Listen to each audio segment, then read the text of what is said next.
Boa noite. Diferente, né? Eu aqui falando. Eu estava tranquilo até agora. Como disse o meu irmão na semana passada, se eu precisasse ficar aqui cantando, tocando a noite toda, seria muito mais fácil, né? Mas a responsabilidade, a função, né? A força da função me chamou a responsabilidade. Então, cá estou. Pregador não sou, mas falarei o que o Senhor colocou no meu coração. Amém, queridos? Então, em novembro nós costumamos comemorar o mês da música, né? Aqui em nossa região. E desde o início do ano, quando eu comecei a idealizar, né, e a organizar o mês de novembro, o Senhor colocou um assunto para falar aos irmãos no meu coração, um assunto que muito me incomodou, muito me incomoda, né? Mas antes disso, eu vou fazer aqui um breve resumo. Eu não vou pregar tudo que as pessoas que vieram aqui pregaram, né? Eu vou fazer um breve resumo de cada uma das mensagens, porque tem a ver com o que a gente vai conversar no final. Tá dando para ouvir direitinho, gente? Beleza.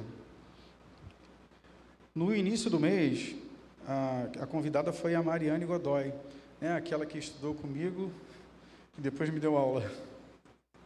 Então, ela falou sobre nós refletirmos sobre a adoração. Ela disse que música é uma expressão da adoração, mas não é a adoração em si. Davi, que une música e fé, nos ensinou no Salmo 40, 3 verdades muito importantes. E aí ela conseguiu elencar aqui 3 verdades dentro do Salmo 40.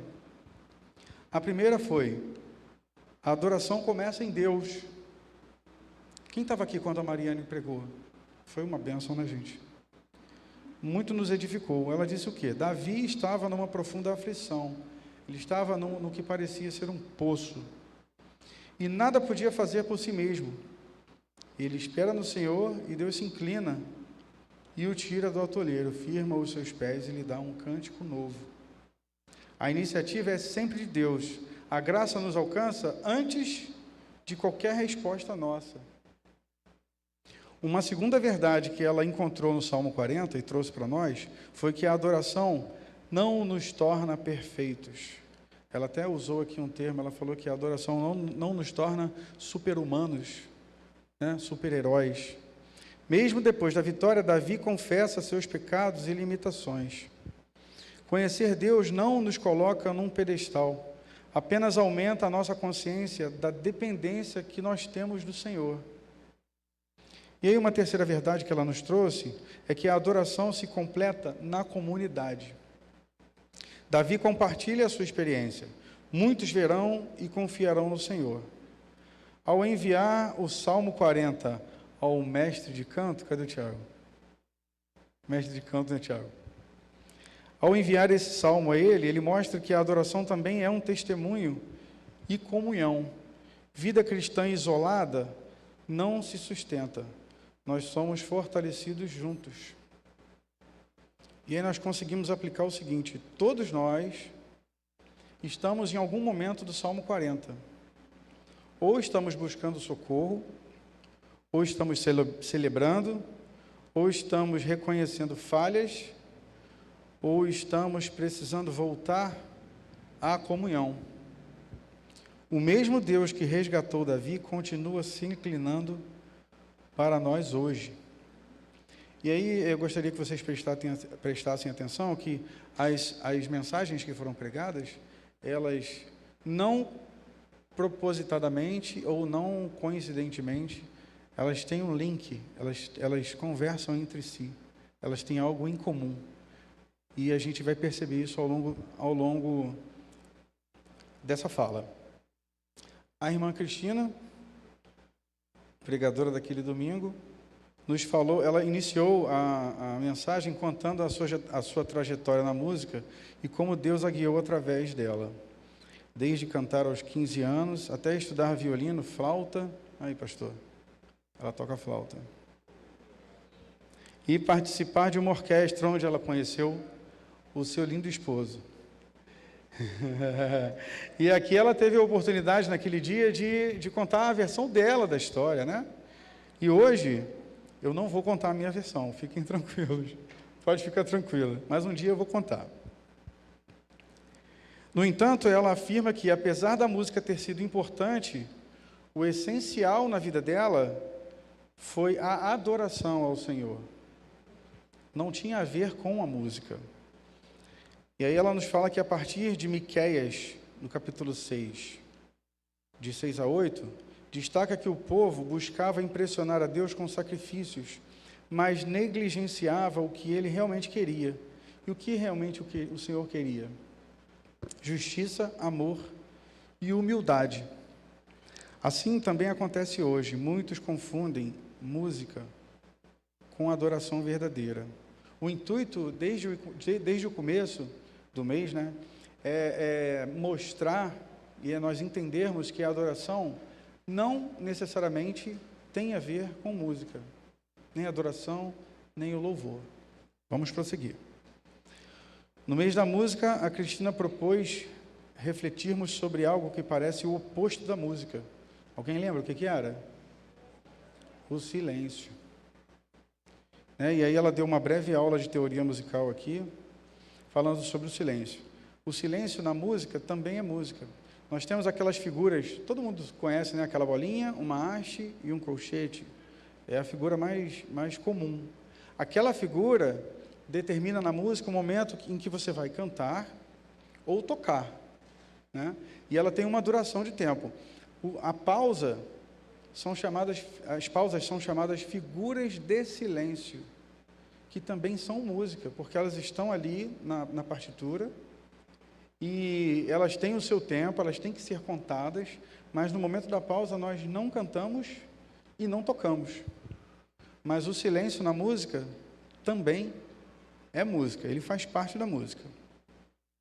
O silêncio como lugar de adoração, de sinceridade e de encontro com Deus, adoração que nasce antes do primeiro acorde.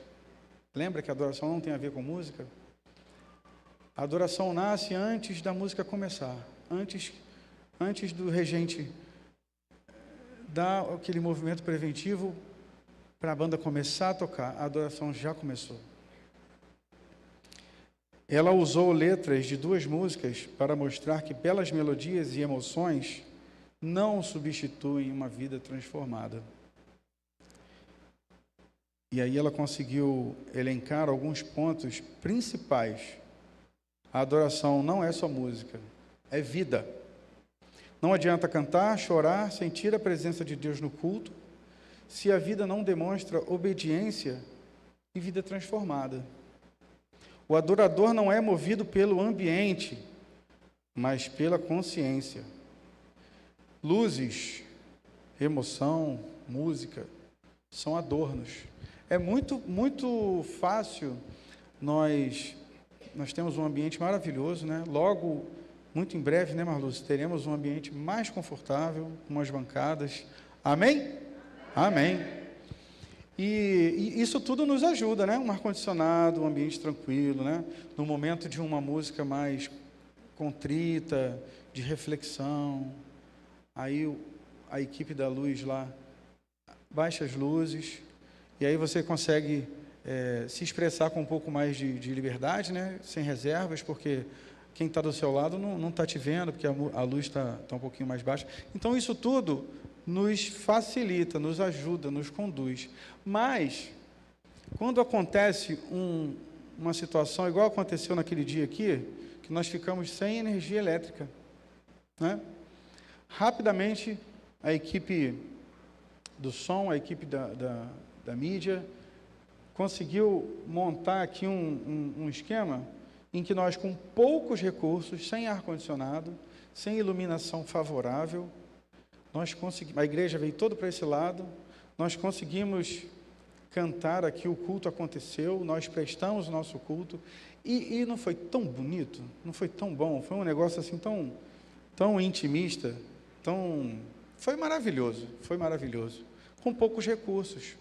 Então, Luzes, emoção e música são apenas adornos. Elas facilitam o momento da adoração através da música. A verdadeira adoração nasce de reconhecer quem Deus é. O silêncio também é música. Assim como as pausas da partitura, o silêncio espiritual é parte da adoração, o lugar secreto onde Deus nos encontra. Ela fala sobre a adoração verdadeira, que exige um relacionamento contínuo. Jesus ensinou sobre o secreto. Sem vida com Deus em casa, o que acontece no culto vira uma apresentação, não adoração. Obediência é mais importante do que emoção. A fé que agrada a Deus é aquela que o honra mesmo quando nada se sente, quando não há ambiente favorável, né? É o que nós falamos aqui. A humildade abre o céu. Deus habita com o contrito. Está lá em Isaías 57. A vida orgulhosa fecha o céu. A vida quebrantada acessa as promessas que Deus tem para nós. A adoração se manifesta nas escolhas diárias. Ler a Bíblia, orar, buscar a presença de Deus, honrar a Deus nas conversas, nas roupas, no comportamento e nas decisões. E ela conclui da seguinte maneira: quando a música acaba e o culto termina, o que continua? A verdadeira adoração é a vida inclinada a Deus, não no momento de culto. Música é adorno, adoração é essência. Propósito é conhecer a Deus, viver para Ele e converter o caminho. Ela falou sobre recalcular a rota, né? Assim como o GPS faz. Na sequência, o nosso irmão Luiz Augusto, carinhosamente chamado de Guto, falou sobre o Salmo 96 e o canto da igreja. O sermão do Guto partiu da importância da música na experiência humana e bíblica. Cantos de vitória, gratidão, esperança, poemas inspirados e até mesmo o livro dos Salmos. E ele relatou aqui, ele nos deu uma aula também de teologia, ele falou que é uma coletânea de 150 canções dadas por Deus ao seu povo. O pregador destacou que, embora os salmos sejam palavras de homens dirigidas a Deus, eles são palavras de Deus porque o próprio Senhor nos ensina por meio deles, como nos relacionar com Ele. Nós nos relacionamos com alegria, com tristeza, com medo, com gratidão, com arrependimento e esperança. E tudo isso, todos esses sentimentos são retratados nos livros de Salmos, né? Através das inúmeras canções que o livro contém. Deus aprecia a arte, pois Ele mesmo é o criador artístico e nos deu capacidade de criar, cantar e fazer poesia. E um ponto que ele destacou aqui foi cantar ao Senhor um cântico novo. Cantar um cântico novo não significa necessariamente compor algo inédito, mas cantar de forma renovada, pois cada experiência com Deus é única. Assim como uma mesma música pode soar alegre ou sombria, dependendo da tonalidade. Lembram da dinâmica que ele fez aqui na frente comigo? Né? Uma mesma música tocada num tom maior, né? Geralmente os tons maiores são de músicas que te dão uma sensação de conforto, de repouso, né? De resolução. Só que aí a gente cantou a mesma música num tom menor, né? Que aí deu a ideia de uma coisa mais sombria, mais contrita, mais triste. Também nós cantamos de modo diferente conforme o estado do nosso coração. O cântico novo é o coração renovado diante do Deus infinito. O pregador também alertou contra a espetacularização, que foi um termo que ele mesmo criou, a espetacularização dos cultos, onde tudo soa profissional demais e a congregação deixa de cantar. Deus se alegra com a voz da noiva, e a voz da noiva é a sua voz. Eu fui criado lá nas Assembleias de Deus, né? E lá a gente tinha o costume de ouvir muito a congregação cantando. Isso me marca muito. Eu trago isso comigo desde sempre. É como se eu ouvisse os anjos cantando. Eu nunca ouvi anjo cantando. Eu não sei te explicar, mas é o que eu sinto. É como se eu ouvisse um coral de anjos cantando. Então os irmãos vão sempre me ver aqui na frente, em algum momento da canção, falando assim, agora só a igreja. Talvez daí você não tenha essa sensação. Você consegue ouvir a voz da pessoa que está do seu lado, de repente de quem está atrás, da pessoa que está à sua frente. Agora, ter o privilégio que nós temos de ouvir a congregação cantando daqui é algo indescritível. Quem canta aqui na frente, quem atua aqui na frente, sabe do que eu estou falando. É maravilhoso ouvir a congregação cantando junto, a voz da noiva. Não apenas ouvindo um louvor, mas participando da música. Ele citou que o Salmo 96 é um salmo de louvor. Ele exalta a glória, a majestade, a força e a beleza de Deus, atributos que, como vulcões ou ondas gigantes, combinam beleza e temor. O salmo desperta a reverência e admiração pelo Deus que é belo e, ao mesmo tempo, é fogo consumidor.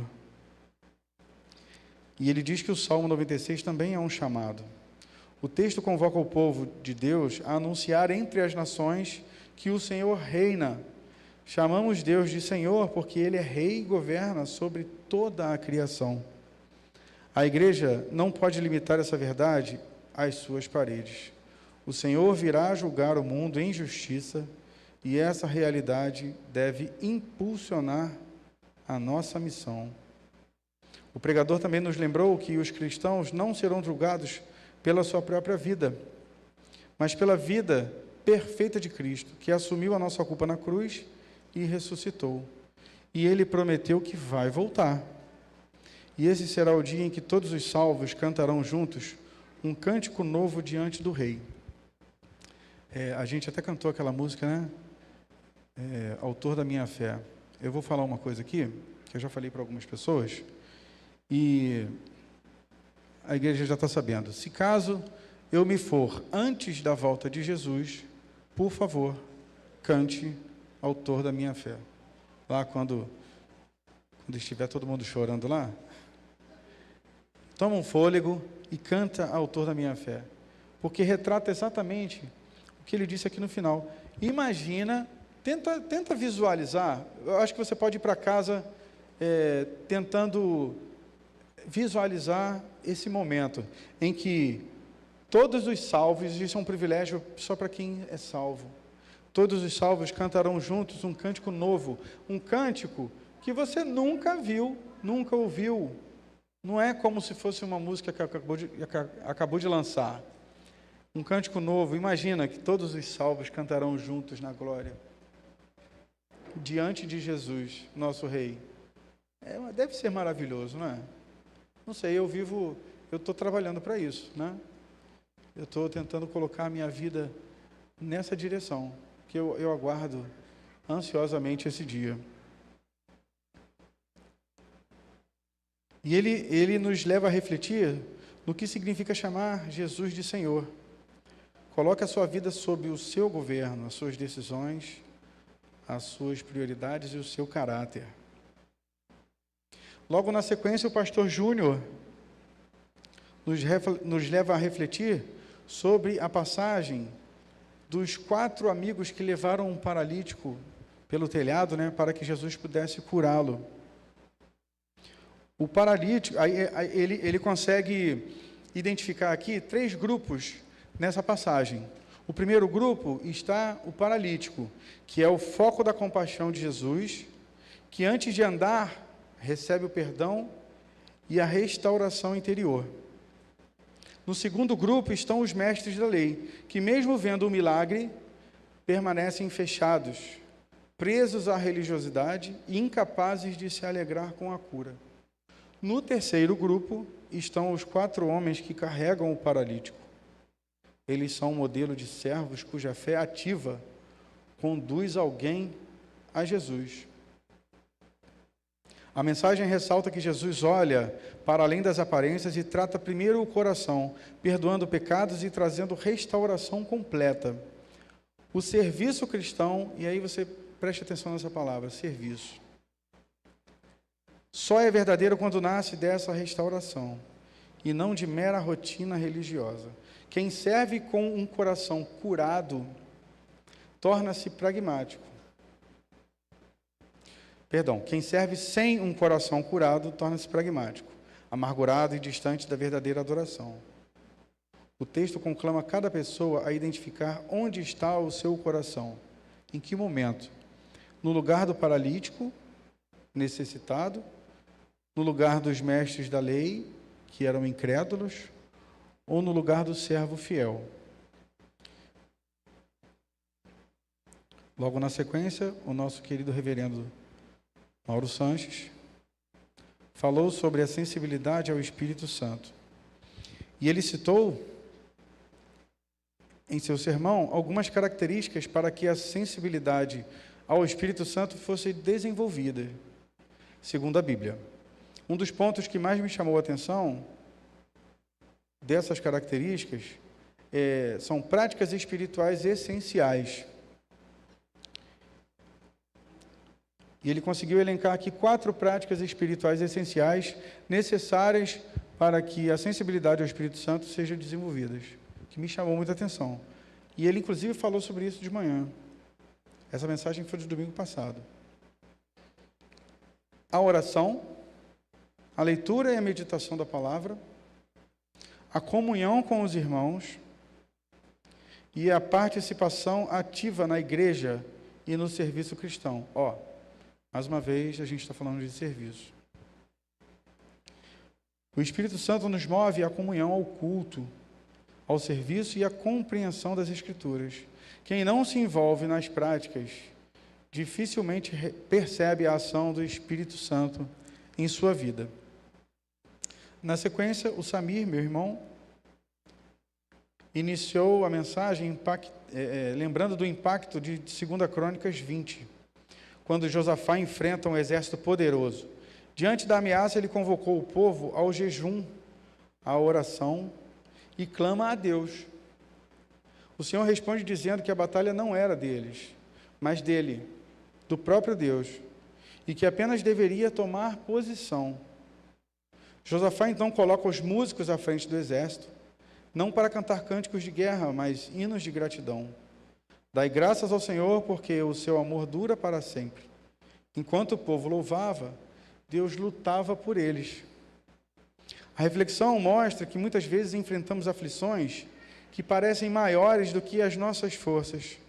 Mas Deus nos chama a confiar, tomar a posição e adorá-lo, mesmo quando tudo parece contrário. E ele faz uma pergunta: temos fé suficiente para ir à frente apenas louvando, confiando que Deus dará a vitória?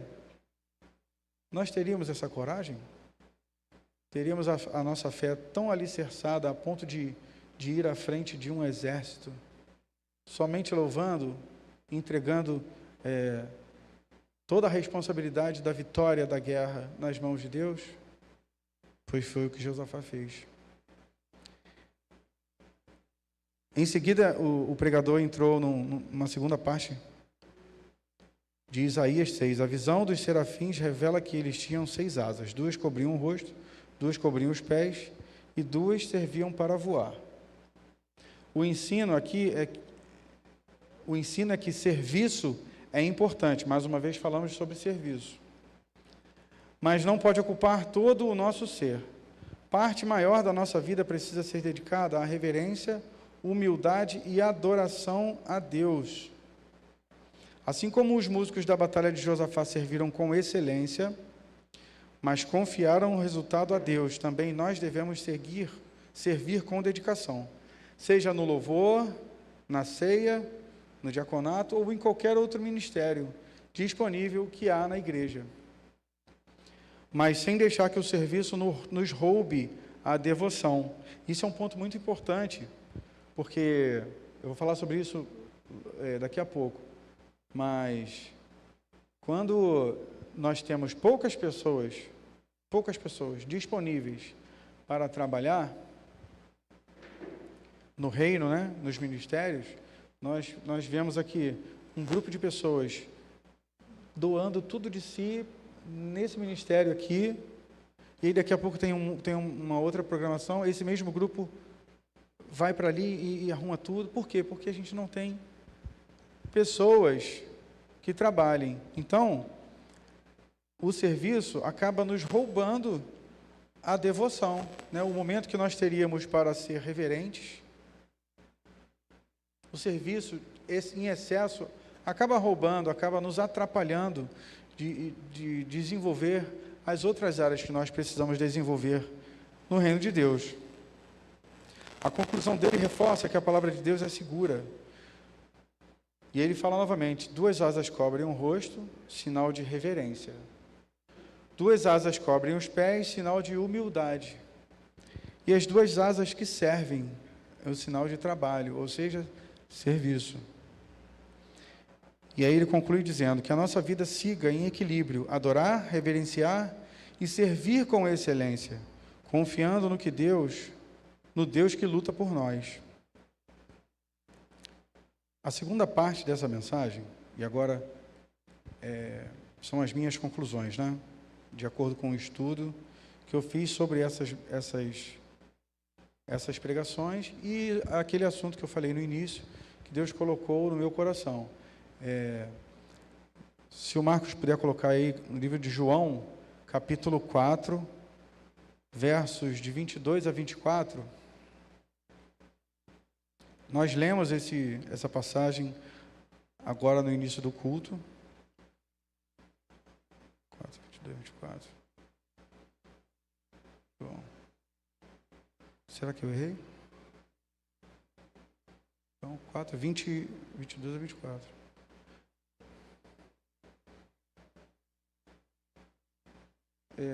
Eu acho que eu errei.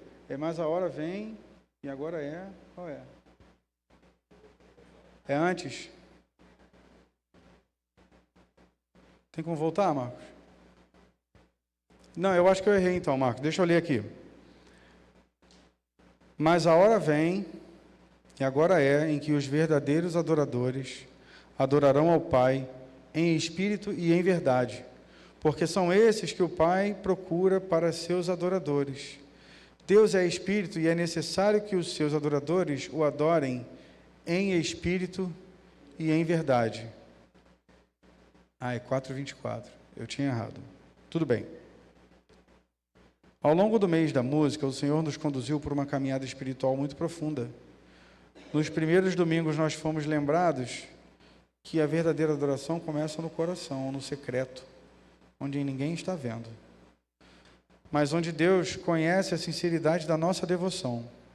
Depois nós fomos chamados a viver uma fé que persevera, que clama como Bartimeu e que não desiste quando a multidão tenta calar a nossa voz.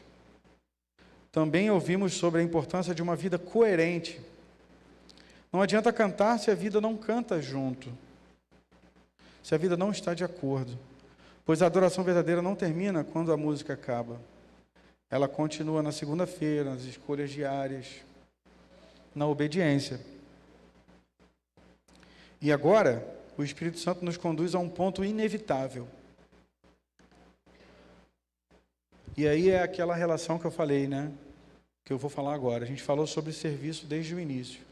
Não coincidentemente, como eu falei, todos os pregadores acabaram falando sobre serviço.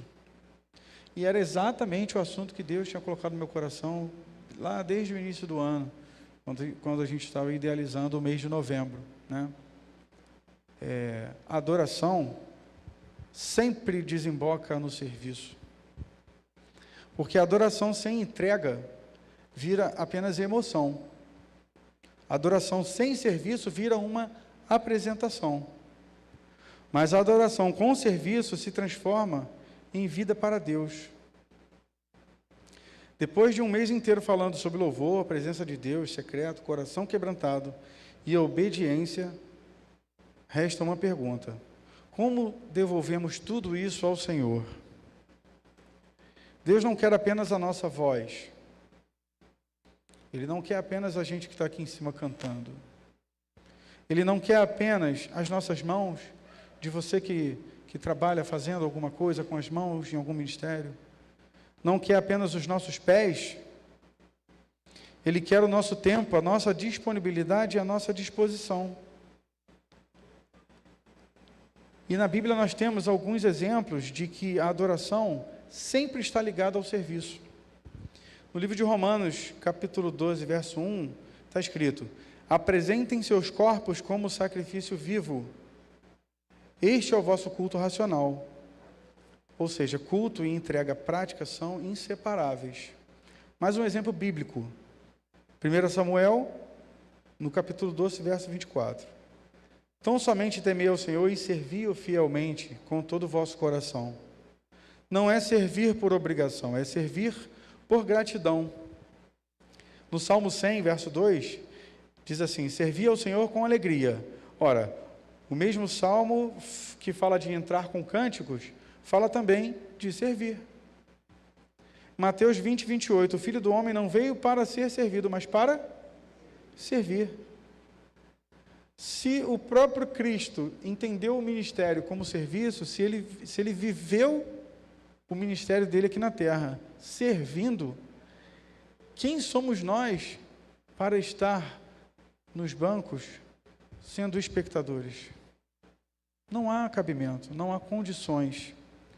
Se ele veio para servir, ele que é o próprio Deus, que tem todo o poder no céu, na terra e debaixo da terra, veio para te servir, veio para nos servir, nós não podemos ficar no banco apenas como espectadores. Nós viemos, assistimos o culto e vamos embora. Não há mais espaço para isso.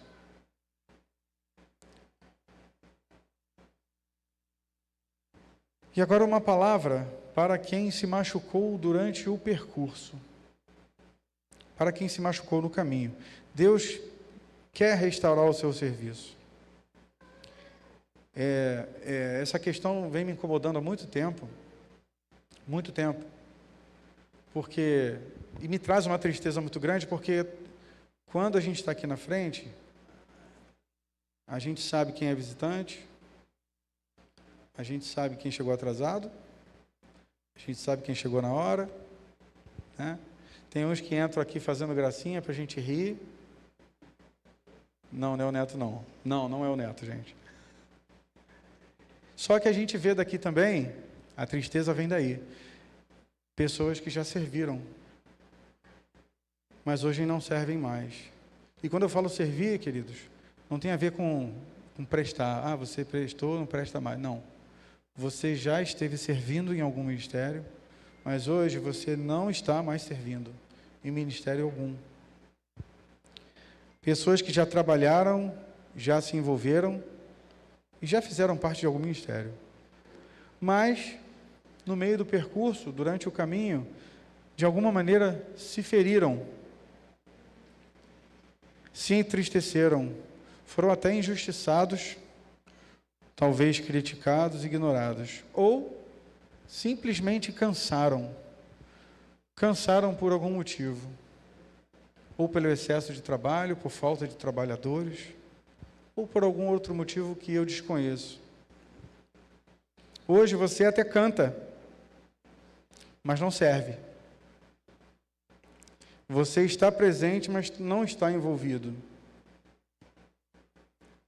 E eu quero te dizer uma coisa agora com muito amor e autoridade bíblica. As pessoas podem ter te ferido, mas foi o Senhor que chamou você.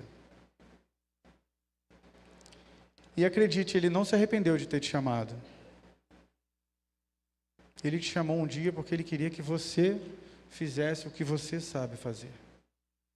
Ele não mudou de ideia. A Bíblia tem alguns exemplos de pessoas feridas que Deus restaurou e trouxe de volta ao serviço. Pedro negou Jesus, mas foi restaurado e enviado. Jesus disse o que para ele? Apacenta as minhas ovelhas. Moisés fugiu ferido do Egito, mas foi chamado de volta ao serviço. Deus falou o que para ele? Vai, porque eu serei contigo. João Marcos abandonou Paulo na primeira viagem e foi considerado um inútil. Mas anos depois, Paulo escreve, dizendo, traz João Marcos contigo, porque ele me é útil para o ministério. Deus não descarta os vasos que foram quebrados. Todos sabemos disso, né? Ele os restaura. E depois de restaurar, envia novamente. Se você parou por causa de pessoas, lembre-se, você nunca serviu por causa dessas pessoas. Essas pessoas que em algum momento te feriram, te aborreceram. Não sei o motivo. E você nunca serviu por causa dessas pessoas. Você serviu porque ama o Senhor. Você serve porque ama o Senhor. E Ele continua digno do seu serviço. A minha oração para as pessoas que ainda servem, que estão envolvidas, é para que o Senhor possa renovar as suas forças diariamente, suas forças físicas, espirituais, e que você se mantenha firme no serviço do reino, e tendo em mente que não é para nenhum de nós, não é para a liderança, não é para o pastor, o serviço é para o reino, é para que o reino de Jesus seja expandido aqui na terra, enquanto ele não vem, enquanto ele não volta para buscar a sua igreja. Há muito trabalho e há lugar para todos. A obra de Deus nunca foi um espetáculo para poucos fazerem enquanto os demais assistem. E eu falei aqui, é assim que acontece. Isso acaba sobrecarregando. E talvez você tenha se cansado por conta disso também. Poucas pessoas estão envolvidas. A Bíblia fala o quê? Em Mateus 9:37. A seara é grande, mas os trabalhadores são poucos. A necessidade é enorme. Paulo disse, há diversidade de dons, mas o Espírito é o mesmo, e a manifestação do Espírito é concedida a cada um visando um fim proveitoso. Ou seja, cada um tem um lugar. Pedro vem reforçar dizendo o seguinte, servi uns aos outros, cada um conforme o dom que recebeu. Não existe ninguém sem dom. A partir dessa fala de Pedro, podemos concluir que não existe ninguém sem um dom. Não existe ninguém sem função. Não existe ninguém deslocado no reino. Talvez você não tenha ainda descoberto aquilo que você é bom para fazer. Mas aí eu vou te dar uma dica que o pastor já deu. O pastor falou na semana passada. Se você, e agora a palavra é para você que ainda não se envolveu, nunca se envolveu com nada na igreja. Se você não sabe por onde começar, ainda não descobriu o seu dom, procura um ministério que já está funcionando, vai lá e ajuda. Quem sabe você se descobre naquele ministério, ou então de repente é direcionado a uma outra atividade. Procura um ministério. E para você que já serviu e hoje está desanimado, verdade para esses dois grupos, né? Há espaço na igreja para quem canta, para quem ensina, para quem trabalha nos bastidores, para quem visita, para quem intercede, para quem coordena, para quem abraça, para quem acolhe, para quem planeja, para quem cuida de crianças, para quem arruma as cadeiras, para quem evangeliza, para quem limpa, quem organiza eventos, quem discipula, quem administra. E eu poderia ficar aqui a noite inteira fazendo essa lista, porque há inúmeras oportunidades onde você pode servir dentro da casa do Senhor. O reino precisa de você. E aqui está uma frase que me causou uma confusão durante muito tempo mesmo. Uma vez eu ouvi um certo pastor falando o seguinte, Deus conta com você. Aí eu, na minha humilde ignorância, pensando, que audácia a minha pensar que Deus conta comigo? Porque se eu não quiser fazer, ou se eu não puder fazer, Ele vai levantar outra pessoa para fazer. E eu pensei assim durante muitos anos. Mais uma vez, o Rafael Lopes veio pregar aqui, e eu fui levá-lo em casa. E aí não sei por que surgiu esse assunto e ele conversando, e ele é uma pessoa muito inteligente. Aí ele falou assim, muito sabiamente, eu acho que entendi essa fala desse pastor. Talvez ele até não tenha enxergado dessa maneira, mas aí ele me fez enxergar de um outro ângulo, né? Ele falou assim, Deus conta com você, porque ele chamou o Guto para tocar guitarra. Por quê? Porque ele queria que, do jeito que o Guto aprendeu, os detalhes que ele aprendeu, as notas musicais que ele ia tocar, era exatamente o que Deus queria que ele fizesse aqui. Se o Guto não quiser ou não puder, ele vai levantar um outro guitarrista. O guitarrista vai tocar e a obra do Senhor não vai parar. Mas ele vai fazer do jeito que ele aprendeu. Na verdade, Deus te chamou porque Ele conhece exatamente os seus detalhes, aquilo que você faria com excelência. Entendeu? É claro, né? Eu comecei a enxergar isso de um outro ângulo. E aí a minha crise parou. Quando eu ouço que o reino precisa de você, eu entendo dessa maneira agora. Mas não apenas o Ministério da Música precisa de você, não apenas o pastor precisa de você, não apenas os líderes precisam do seu serviço, mas a igreja inteira precisa de você. E você, quando eu digo, é você. Todo mundo. A igreja precisa de você, precisa do seu serviço. Quando a música termina, começa, então, o serviço. Quando o canto acaba, começa a obediência. Quando a emoção passa, começa, então, a missão. Eu vou pedir o Marcos para botar um vídeo agora, mas antes, eu queria pedir para que você se desprendesse de todo e qualquer preconceito, de toda e qualquer dificuldade, de toda e qualquer mágoa, ressentimento, né, reserva, que você pudesse desbloquear a sua mente agora e o seu coração, prestar atenção na mensagem desse vídeo, e aí eu vou pedir para que as luzes sejam abaixadas ou baixadas. E antes de falar da Mara, queria convidar a Jaqueline, chega aqui a Jaqueline, vai fazer um louvor agora.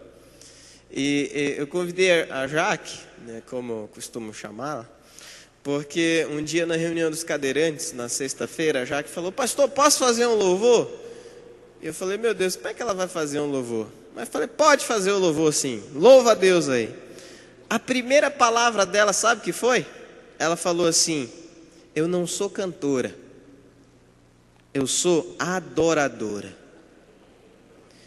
E o que diz aqui no capítulo 20, versículo 23 e 24? Mas a hora vem, e agora é, em que os verdadeiros adoradores adorarão o Pai em espírito e em verdade, porque o Pai procura a tais que assim o adorem. Cá, Jaque, faixa 6 aí.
Ele é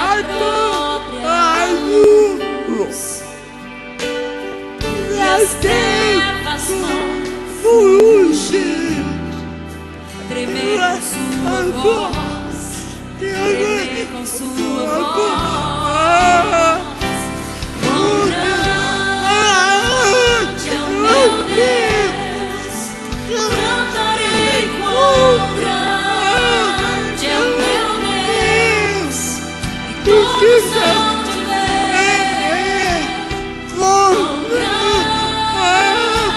é o meu Deus.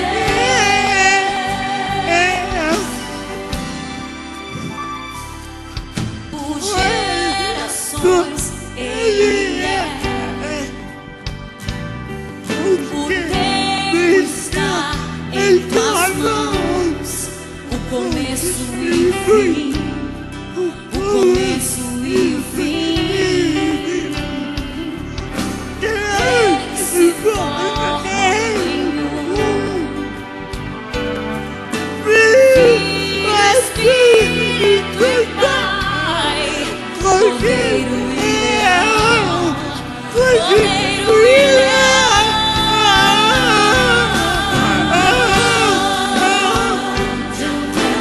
Eu cantarei quão grande é o meu Deus, e todos hão de ver quão grande é o meu Deus.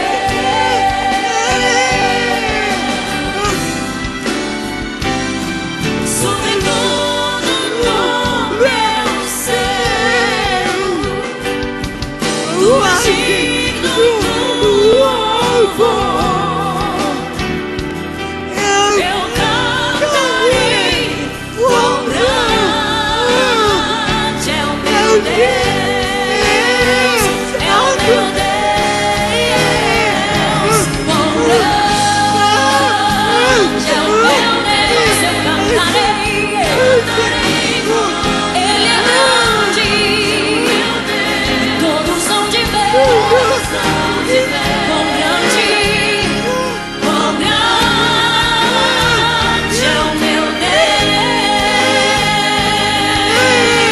Eu cantarei quão grande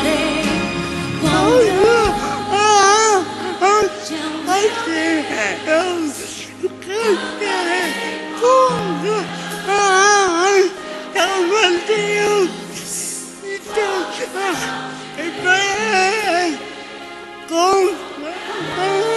quão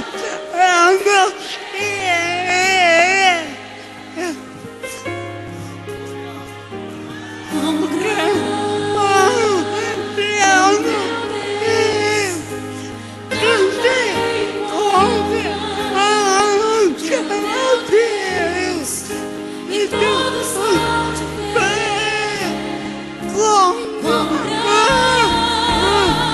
o meu Deus. Quão grande é o meu Deus, cantarei quão grande é o meu Deus, e todos hão de ver quão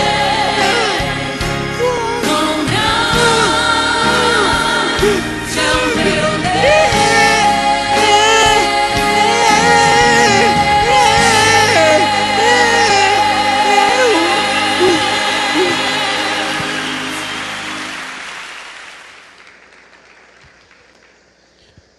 O título da mensagem é: qual é o seu problema? Com todo respeito, o que realmente está te impedindo de adorar ao Senhor com o seu serviço novamente, com o seu trabalho, atuando no reino? Será que o que aconteceu com você é realmente relevante para deixar de participar? Para deixar de estar em comunhão, trabalhando, servindo, compondo os ministérios, andando lado a lado, ombro a ombro, dando suporte, recebendo suporte? O que aconteceu é realmente relevante? Eu não tenho ideia. Mas que você possa refletir essa noite seja lá o que tiver acontecido, coloca diante do Senhor. Se você deseja voltar para a obra, se você reconhece que está afastado do serviço e quer colocar os seus dons nas mãos de Deus, se você quer dizer, Senhor, eis-me aqui outra vez, esse é o momento. Se você está disposto a servir novamente, se Deus está falando ao seu coração, se você quer colocar o seu dom à disposição do reino, eu te convido a ficar de pé. Não para mostrar para ninguém, mas para dizer para o Senhor, eis-me aqui, Pai, eu volto, eu retorno ao serviço, eis-me aqui.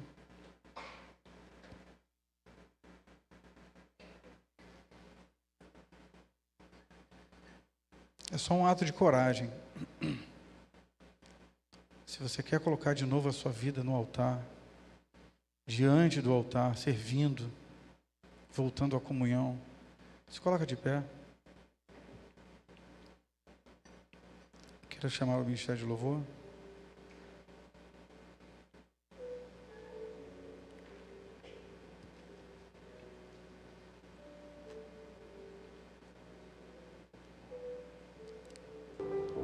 Queria chamar o pastor para fazer uma oração, mesmo que você não tenha se colocado de pé. Se o Senhor tocou no seu coração, o nosso pastor vai orar por você. Orar também pelas pessoas que ainda estão envolvidas, que o Senhor possa renovar as forças dia após dia. E eu digo que o mês da música não termine somente com um cântico, mas com uma decisão. Ao Senhor seja toda honra e toda glória.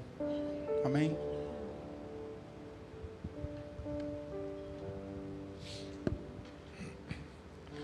A pergunta ainda permanece. Qual é o seu problema? Qual é a sua dificuldade? Qual é o seu impedimento? O que você acha que está te impedindo? Num português bem claro, qual é a sua desculpa? Que desculpa você dá para Deus? Porque às vezes a gente dá desculpa para as pessoas, né? Dias atrás eu ouvi uma palestra em que o preletor dizia o seguinte: para quem não quer fazer, toda desculpa é uma boa desculpa. Ah, eu acordei tarde. Ah, eu não pude. Ah, hoje choveu muito. Ah, o sol está quente. Ah, eu não sei fazer. Ah, eu nunca fiz. Toda desculpa é sempre uma boa desculpa. Mas para quem quer fazer, todo desafio é um bom desafio a ser vencido.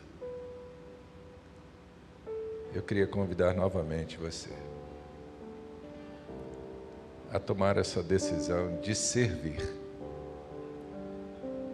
Para quem se lembra, no início do ano eu fiz uma mensagem onde eu dizia que nós não íamos mais usar essa palavra voluntário aqui na igreja. Porque o voluntário, ele vai quando quer, ele faz quando pode. O servo não tem essa escolha, não. O servo tem que estar lá. O servo é servo. É servo de Deus. Ele tem que fazer. Quando Deus chama Jonas para ser um profeta na cidade de Nínive, vai lá, prega em Nínive e diz que se eles não se arrependerem, eu vou destruir aquela cidade. Jonas arranjou boas desculpas para Deus e foi para um lado oposto. E aí, para quem conhece a história de Jonas, né? Deus dá aquela tempestade no meio do mar e tal, e Deus pega Jonas e coloca lá dentro de Nínive. E aí Jonas, imagina Jonas dizendo assim: o que eu vou fazer? Tem que pregar, né? Então vou pregar. No primeiro dia de pregação, toda a cidade ouve a mensagem, se converte, e a mensagem chega até o rei, e o rei se converte. Era Jonas que Deus queria lá, não era outro. Então você, como eu, fiquei 7 anos dando desculpas para Deus, é isso, não é isso, Deus se enganou, não, eu entendi errado, sabe? Eu passei 7 anos, até que um dia de fato Deus me confrontou e eu tive de me render à vontade dEle e entender que Ele me queria como pastor, não como um técnico, não como um mecânico, Ele me queria como pastor. Eu tinha ótimas desculpas e não resolveram os meus problemas. Então eu queria dizer para você que fica colocando argumentos, e às vezes são argumentos legítimos. Eu me lembro que muito tempo atrás eu chamei uma irmãzinha para trabalhar no departamento infantil da igreja e disse: ah, pastor, eu já lido com criança a semana inteira, ainda tem que lidar aqui na igreja também, no domingo. E eu falei: isso é legítimo, não é? Não é verdade? A pessoa cansa, né? A pessoa cansa. É legítimo esse argumento. Para mim, não sei se é legítimo diante de Deus. Então você pode ter bons argumentos para você, né? Ou para me falar, para falar para o Anderson, para falar para qualquer líder da igreja. Não. Só falta usar aquele argumento assim: Deus me livre. Porque Deus não vai livrar você se Ele quer você. Então, humildemente, vamos orar, e você ore ao Senhor e se renda à vontade de Deus. Aquilo que Deus já vem incomodando a você, sabe, aquele martelinho que fica batendo, até que um dia Ele vai trincar o seu coração, a sua vontade, e vai penetrar a vontade de Deus na sua vida. Faz isso nessa noite, não deixa passar mais não. A gente está aí às portas de um novo ano, né? Novas coisas para acontecer na igreja, a gente tem planejado tanto, e às vezes as pessoas perguntam: pastor, por que aqui na igreja não tem tal coisa? E a minha resposta é: porque não tem gente para fazer. Não tenho quem comece, eu não tenho quem dê continuidade. E algumas atividades nossas que estão praticamente paralisadas porque não tem quem dê continuidade. E são atividades que poderiam estar evangelizando pessoas. Eu não vou ficar citando aqui, mas eu tenho certeza que Deus está falando ao seu coração. Então, meu querido, minha querida, se você sentiu que esta palavra trazida nesta noite foi exatamente para você, que vem aí dando desculpas, dando argumentos para Deus, se fechando, se sabotando, eu não posso, eu não sei, não sou capaz. Esquece essas coisas. Deus capacita você, Deus equipa você. Deus já te deu um dom. Olha que coisa boa. A Bíblia diz, como o Anderson falou aqui, né? Todos nós temos um dom. Não há quem não tenha. Mas você precisa descobri-lo também e exercê-lo. Então feche seus olhos. Vamos orar. E peça de Deus humildemente: Senhor, me coloca no serviço de novo. Ou então me ajuda a começar isso que eu tenho tanta vontade de fazer. Me dá a oportunidade, me dá uma maneira de começar. Mas se você é daqueles que já esteve e saiu, já fez e parou, peça a Deus para te ajudar a começar de novo, te renovar uma alegria e um prazer de servir ao Senhor. Sabe, o nosso corpo, ele é dotado de 2 capacidades, né? O repouso e o conforto. Quando você está trabalhando muito, trabalhando, o que você quer? Descansar. Mas você não quer descansar com a cabeça na pedra. Você quer descansar onde? Num travesseiro, numa cadeira, numa almofada. Então você quer o repouso, mas quer conforto também.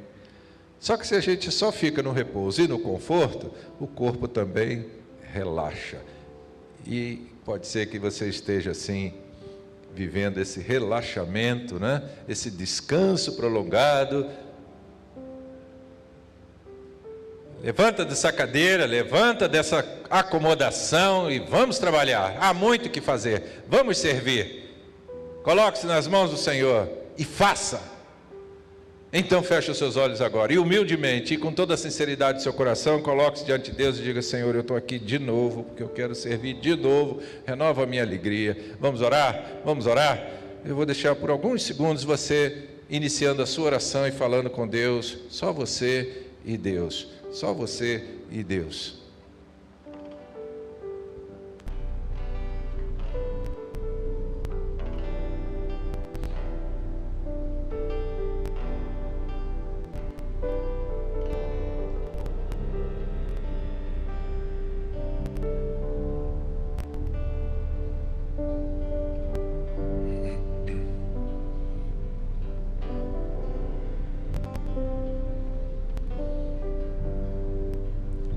Querido Deus e Pai, nós estamos mais uma vez na Tua presença, Senhor amado, com um único desejo, Pai, de nos colocarmos como servos nas Tuas mãos, à Tua inteira disposição. Ah, Senhor, há tanta coisa que nós poderíamos fazer, a Tua igreja poderia estar fazendo, os Teus filhos poderiam estar fazendo, mas estas mesmas coisas, ministérios, trabalhos, serviços, estão parados, porque não há pessoas disponíveis que estejam se dispondo ao Senhor. Mas nesta noite, o Teu Espírito Santo está nos incomodando, falando ao nosso coração e nos desafiando, ó Deus, a recomeçarmos de onde paramos. Está nos desafiando, ó Deus, a voltarmos a fazer com alegria aquilo que um dia fizemos, a fazermos com prazer aquilo que um dia nós começamos e paramos. O Teu Espírito Santo está nos desafiando, ó Deus, a voltarmos àquela condição de onde nunca devíamos ter saído. Por isso, nesta noite, ó Deus, eu quero me colocar nas Tuas mãos mais uma vez. Eu quero nesta noite, Senhor, me colocar completamente ao Teu dispor. Se há mais o que eu possa fazer, que o Senhor me mostre, me revele, para que eu possa fazer. Que o Senhor renove em mim a alegria do serviço, a alegria de ser um servo de Jesus Cristo, porque Ele foi um servo obediente, obediente até a morte e morte de cruz. Por que eu não faria isso? Se Jesus morreu por mim, por que eu não poderia servir a Ele?